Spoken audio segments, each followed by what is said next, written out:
Je m'appelle Joël Cogan, je fais partie de l'équipe des experts sociaux du FAP, puisqu'on est trois experts sociaux qui instruisons les dossiers. Alors sous plusieurs angles. Le premier, c'est de voir si la structure qui fait la demande respecte bien la réglementation du travail, comme par exemple appliquer une convention collective ou faire les élections pour le comité social et économique.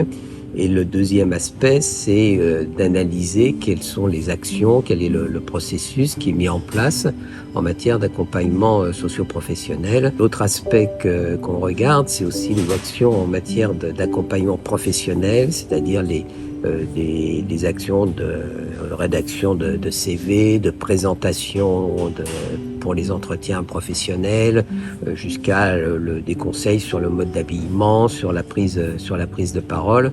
L'idée étant que la personne soit vraiment en pleine confiance et en elle-même au moment où elle va être recrutée par l'entreprise.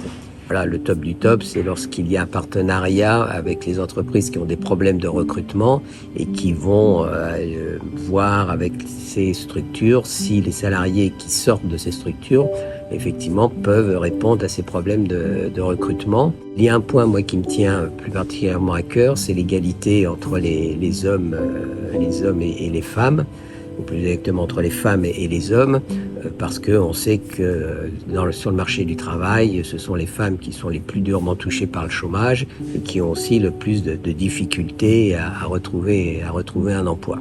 Et les dons que les salariés du FAP font sont très importants parce qu'effectivement, ça permet de soutenir ces activités. Et pour moi, le bénévolat que je fais au niveau du FAP est un bénévolat qui est en droit fil de mon exercice professionnel précédent, puisque j'étais au ministère du Travail, où j'ai commencé comme inspecteur, j'ai fini directeur départemental du travail du Val-de-Marne. Donc donner effectivement au FAP, c'est permettre à un certain nombre de personnes en difficulté d'emploi de retrouver un emploi. C'est donc des actions de solidarité et c'est aussi, je serais tenté de dire, des actions de fraternité dans la période actuelle. Faire un don au FAP EDF, c'est aussi faire pousser la solidarité.